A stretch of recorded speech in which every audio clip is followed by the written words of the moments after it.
It's another edition of Time About the Movies, and today we're taking a look at the movies of 4th of July weekend 2004. We're at the halfway point of the year, and we've got 5 movies to look at, but no movie is bigger and probably more significant than our first movie that we have here, and that is, of course, the sequel to Sam Raimi's breakthrough hit, Spider-Man. Of course, it's called Spider-Man 2. No matter what I do, no matter how hard I try, Spider-Man killed my father. Ain't this guy dead? it's the ones I love who will always be the ones who pay. I can't keep thinking about you. I'm getting married. I want a life of my own. I'm Spider-Man. No more. Ladies and gentlemen, today you will witness the birth of a new energy source. I like seeing you tonight, Peter. You take Spider-Man's pictures. Where is he? I believe there's a hero in all of us. Even though sometimes we have to give up the thing we want the most.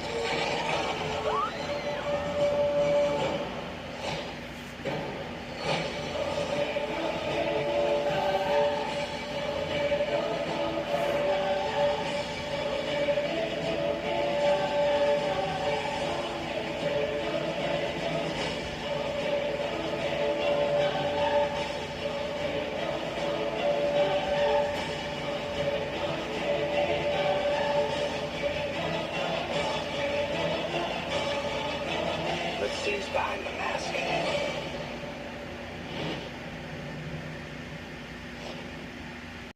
So how many of you were like you when you saw that trailer for the first time and you saw that scene where Harry pulls off the mask? How many of you thought that that was not going to be Peter Parker underneath it? You thought maybe that Peter was going to put like a dead body there or something?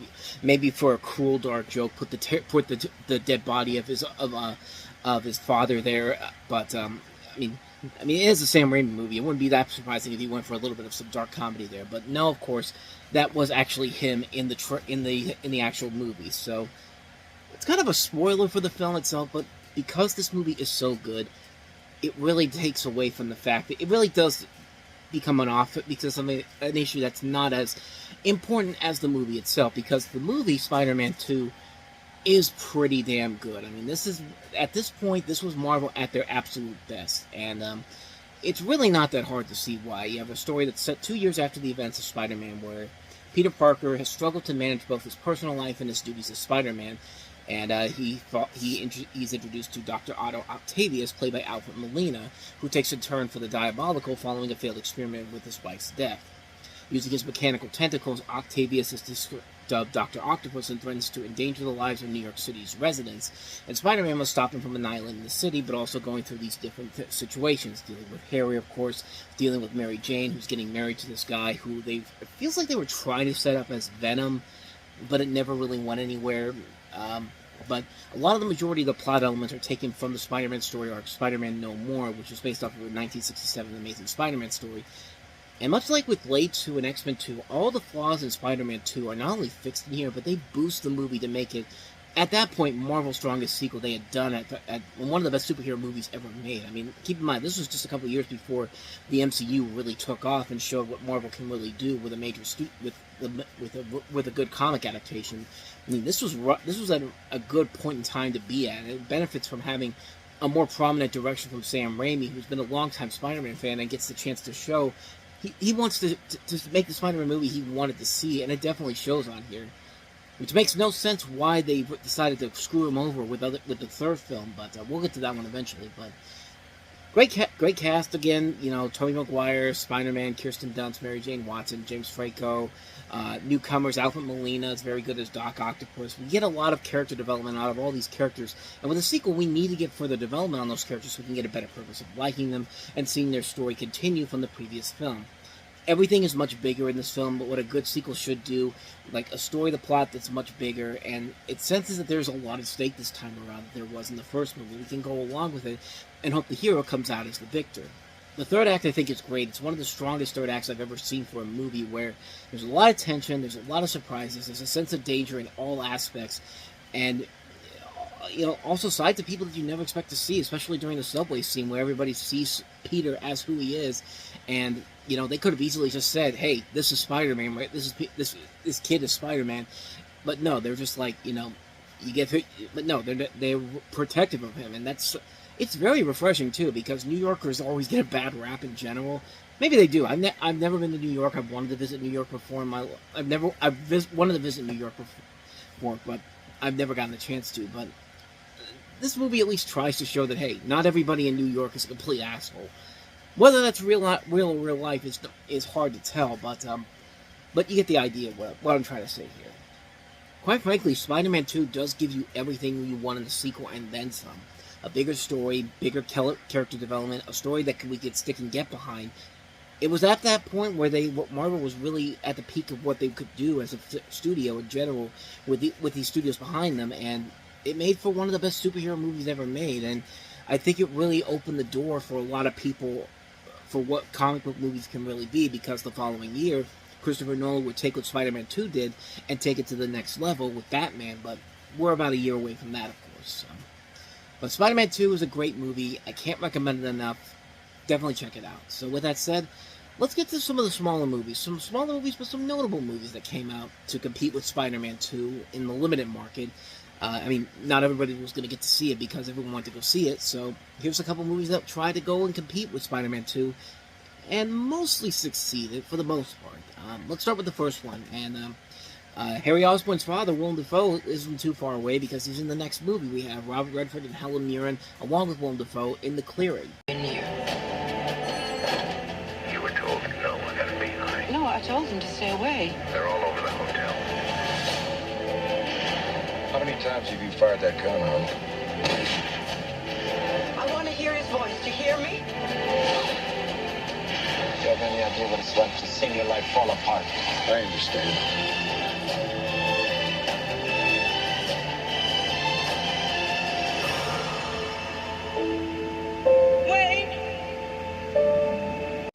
And just like in the last Spider-Man movie, Willem Dafoe's the villain in here. After decades of a happy marriage and a life surrounded by luxury and wealth, Robert Redford plays a successful car rental businessman with his lovely wife Eileen, played by Dame Helen Mirren, and they're looking forward to a tranquil and comfortable retirement. However, the dreams of a peaceful life come tumbling down like a house of cards when at gunpoint, Arnold Mack, played by Willem Dafoe, a disgruntled former employee, abducts Wayne in broad daylight right in front of his mansion in Pittsburgh. Suddenly, the fate of the accomplished entrepreneur and seasoned negotiator rests entirely in the hands of his nervous yet ruthless kidnapper, who has nothing to lose and everything to gain. This is Wayne's most important negotiation in his life, but he had the strength to succeed. Maybe Wayne did, but this movie didn't. This film did not get the best reviews in general, and didn't really do a whole lot at the box office, bringing in about $12.5 million for a film that has a cast that includes Robert Redford, Helen Mirren, Willem Dafoe. You expect a whole lot bigger and better than this, but unfortunately, the film really doesn't really go to those levels that it should with a cast this good. That was another event for a television director making his big screen debut, Peter John Brugge, who is mostly associated with television, but he's also been known as a producer too. He's produced a lot of things, including most notably Breaking 2, Electric Boogaloo. That was the film he started off with. Then he did stuff like Heat, Bulworth, The Insider, Consenting Adults, Fatal Instinct. Like, he produced a lot of different movies overall, and this was his first attempt as a director, and his last attempt, because I don't think he directed. I'm pretty sure he didn't direct anything else of noteworthiness since this. No, he did not. He just went back to producing after this, but he's done a lot of work in television and movies, and there's possibilities for what he could do as a director, but it needed a better story to work with here. We've seen this type of story done before numerous times. You know, the guy that takes somebody else out into the middle of the woods to go out and try to kill him or something like that. The Edge was like that with Alec Baldwin and Sean Connery. And here, I think it takes itself way too seriously. There's a lot of times in this movie where it really does feel like they are just begging hard for that Academy Award for these actors, and it just doesn't work in general. And it's a shame because there's a lot of good talent here. There's an idea that maybe could work here, but unfortunately, the film goes down as about as predictable of a route as you could possibly get, and it really hurts the movie in the long run. It's just not a very good movie, man. It's just not a very good film indeed, So that is The Clearing. Let's go ahead and move on to the next movie. Kevin Kline and Ashley Judd in the musical biopic DeLovely. To the pop of champagne. MGM Pictures proudly presents I was the story of a man who gave the world something to sing about. The song's about obsession. It's about being in love. Kevin Kline, Ashley Judd, in an Irwin Winkler film. With performances by Sheryl Crow, Natalie Cole, Robbie Williams, Elvis Costello, Diana Krall, and Alanis Morissette. It's the royal, it's the ritz, it's the lovely. Well, the music might be lovely, but the movie is, again, kind of like The Clearing, not so much.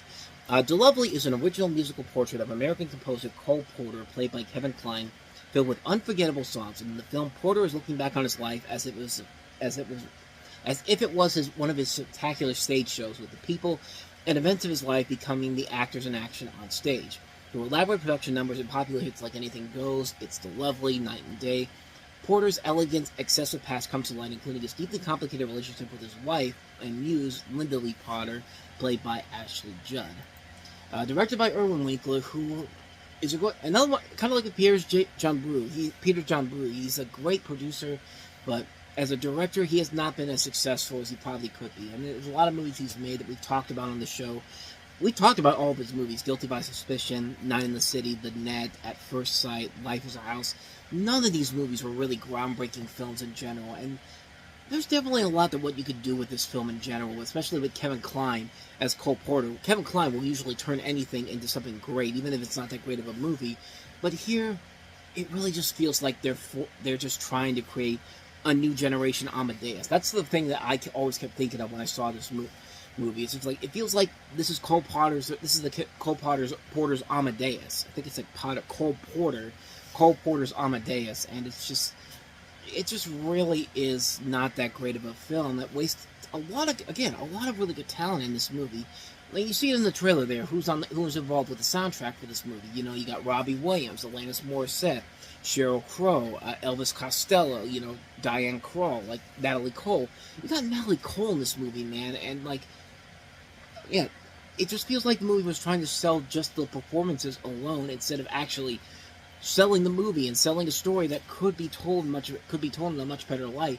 I think it has been told in a much better version with Night and Day, which starred Cary Grant back in the day. I haven't seen the whole thing, but I can tell you that it's what they did there.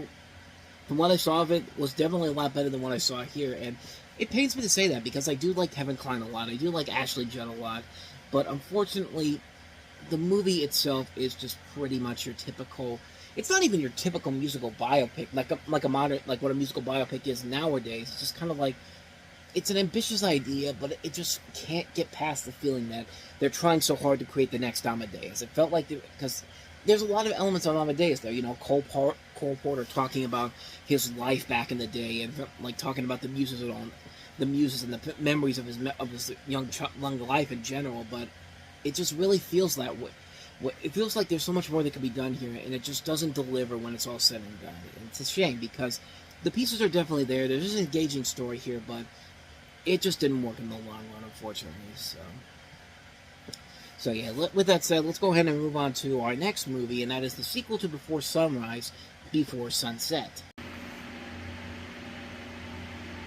So listen, here's the deal. This is what we should do. You should get off the train with me here in Vienna. Come check out the town. What? Come on, it'll be fun. All right. Think of it like this. Jump ahead 10, 20 years, and you're married. And only your marriage doesn't have that same energy that it used to have. You start to think about all those guys you've met in your life and what might have happened if you picked up with one. Let me get my bag. 9 years ago, two strangers met by chance and spent a night in Vienna that ended before sunrise. They are about to meet for the first time since. Hi. Hello. You know, Richard Linklater having himself a pretty good year in general, with School of Rock coming out just 6 months beforehand. Then he comes up with the sequel to Before Sunrise here, and if you remember Before Sunrise, it's the story about these two people who reunite in they go to Vienna and spend a whole day together, and they never see each other again. But in this movie, it's them reuniting 9 years later in Paris, and it's pretty much the same movie again, but You know, it's just I've talked about this trilogy in written form on the website, but these movies really are amazing, man. Like the fact that they can do pretty much the same thing that they did in the last movie, but they do it so well to, you know, because now it's been 9 years. It's been 9 years since the last movie we saw these two together. You know, things have changed. They've gone on to these relationships. They've gone on to have these different things, and then they say, you know, let's just spend the day together, and you're spending the day with them. It's kind of like it's the equivalent of something like My Dinner with Andre or Midnight in Paris, a movie that just it doesn't really have to do a whole lot because you like the characters that you have to deal with here, even though they're just mostly two people for the most part. And Ethan Hawke and Julie Delpy just work off each other so well, and it just plays so beautifully with what they're trying to go for here in the film. And they also use their own real life situations to this. But you know, Ethan Hawke, you know, he had just gotten through a divorce with Uma Thurman, and they came together. They incorporated elements of their lives into the screenplay, and that's the beautiful thing about the film in general, is that it takes place in real time. It doesn't have to do anything too big or too extravagant to really keep you invested in what's going on. And that's the beautiful thing about the movie in general, is that you could just sit there watching these two getting back together and just talking about where they've been in the last 10 years, and you get so attached to it and you get so invested in what they're doing because you like these characters a lot. I mean, like I said before, it's like My Dinner with Andre. I mean, you're just sitting there watching these two guys talking about life and the world itself and like all these problems they have, but you're so fascinated by it because the characters are really interesting, their situations they're talking about are very interesting, and you're so hooked to what they're talking about. And in this case, you got that plus the beautiful scenery of Europe in general, like where the places that they go to here. It's an incredible film. It's a really wonderfully put together movie. This trilogy as a whole is absolutely amazing. The fact that they've done 3 of these movies, and they all still have all the same idea to them, but they're so investing because it is pretty much kind of you know what it also reminds me of, now that I think about it? You ever see the Up series where they talk in the 1960s? You got this director talking to these 7 kids in general at 7 years old. And they keep following them every 7 years. Like you'll have 14 up, 21 up, 28, 30, 35. That's how there's the 42, 49. You get the idea. You get so invested with these characters with these people because you know you've been following them since the very beginning when they were 7 years old and they got taken part of this documentary. And you know, after all these years later, those documentaries still hold up to this very day. That's what this kind of reminds me of. Every couple of years, you meet these people up again. You meet up with these people again. You want to know what they've been doing these last couple of years, and you really get invested. Like I said, with how these people have done in the last almost 10 years. I mean, it's a really engaging film, and I feel like I'm repeating myself, but these are just great movies in general, and movies that I don't think get the proper attention they deserve. They're really terrific films. It just shows how much Richard Linklater can do as a director as a whole, because he can make these mainstream movies like School of Rock and then Bad News Bears, but you remember he's still pretty good at directing independent stuff like this and Dazed and Confused and Everybody Wants Some, you know, these smaller movies. Boyhood is another example of a movie that feels like it's going to take the same route as the Before Sunrise series, where they'll meet each other again in about, 20? I think the original film was like 12 years. I think it's just going to be, I think they're trying to do a sequel where they do the same thing for the next 12 years, but I don't know for certain, but that's another great movie too. And yeah, what more could I say about this movie that hasn't already been said? It's just a really, really amazing film. These movies are criminally underrated films. I highly recommend checking them out because they are indeed worth it. Before Sunset, definitely the pick of the week easily, besides Spider-Man 2, of course. So with that said, let's go ahead and move on to our last movie here, which is a Disney documentary called America's Heart and Soul.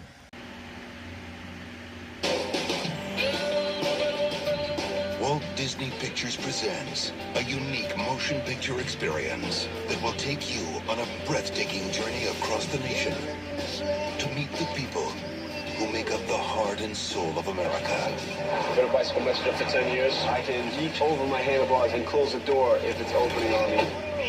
Music is my life, and it just takes me higher and higher. The thing about working 7 days a week is you don't have to worry going back to work on Monday when Sunday comes. Don't dread it, you know. When I saw the Met for the first time, to look at it and go, that's my dream, I want to sing there. My name is Eric Weinmeyer. I love to climb mountains, and that's pretty wild, I guess, for a blind person.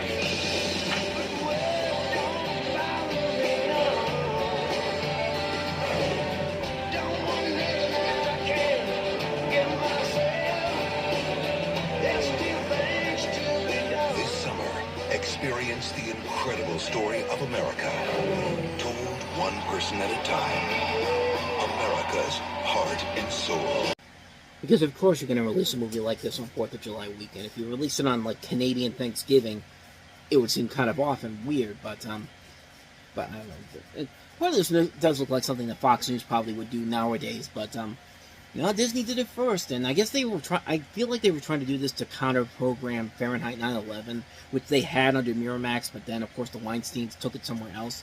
But this is a documentary about America, which they describe as a vast country, 3,000 miles from end to end, but it's not the land that makes America so special, it's the people, which is true.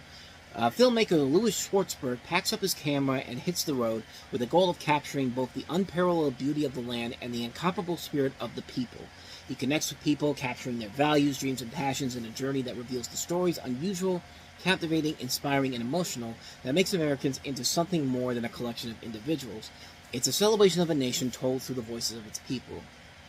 Which I guarantee if you do this 20 years from now, America, the way they find America, and this is going to feel a whole lot different than this movie is. Which I wanted to bring this up because I haven't seen this movie, but there is an interesting story about Disney and America and what they were going to do. If you've ever seen Defunctland, there's a great video that goes into this in complete detail about how Disney was going to open up this area in Virginia called Disney's America. This was something that was in part of the Michael Eisner Disney decade that never really went anywhere. And it would have consisted of 9 different distinctly themed areas, featured hotel, housing, golf course, nearly 2 million square feet of retail and commercial development. It was an idea that was supposed to be much smaller than the Disney theme parks, but it was a $650 million project and was supposed to open in '98. And they had initial support, but it faced a lot of opposition from citizens groups and historians who objected to Disney's planned portrayal of historical events, and especially considering that this was around the time that Euro Disney was not doing so well, was actually a bust. Not to mention the death of Frank Wells, the head of the company, rising costs, the prospects of reduced profits, with the park being closed for 4 months each year. Yeah, it basically never happened, and it really was one of those things, one of those first real moments where Disney, who was having a hot streak, was starting to feel like the pressure was getting to them, especially for Michael Eisner, who, after Frank Wells died, kind of really fell off of what made him so promising in the original first decade of his tenure. But, of course, Knott's Berry Farm tried to retheme it and revive the concept, and that didn't really go anywhere in general. But, and eventually they did put some elements to it in Disney's California Adventure in 2001 when that opened up. But I wanted to bring that up because that was something that is very much not related to this movie in general. But I thought that was kind of an amusing story, and I kind of butchered it in some way, shape, or form. But if you do want to know more about it, I'll put a link to Defunctland's video he did on this a couple years ago, because it does a much better job of talking about what this America could have been like. But as far as this documentary goes, it's nothing I really remember. I mean, it's something that I only saw like a ad for it in the newspaper. Never had any real intentions of seeing it, which I never did. But this looks kind of generic, and like I said, it does feel like something that Fox News probably would produce nowadays for Fox Nation. But I mean, this is something that Disney did back in the day, and it didn't really leave much of a lasting impact, and kind of like faded into obscurity not too long after it came out. So yeah, not much more to say about that one because I haven't seen it. So that is America's Heart and Soul by Disney. And so with that said, we wrap up another edition of Time About the Movies. We'll head into July 9th on the next episode with 3 notable movies, including Will Ferrell as Ron Burgundy in Anchorman: The Legend of Ron Burgundy, Clive Owen, Keira Knightley in King Arthur. We also have Alexa Vega in the kids comedy Sleepover. So we'll take a look at those 3 films all on the next episode, so don't miss that. But until then, thank you so much for watching, and if you want to see more videos like this, please hit the place on the next page, check out the previous episode, and also don't forget to hit the like and subscribe button if you want to see more videos like this on this channel. So, with that said, I am off. I will see you guys next time, and until then, as always, take care.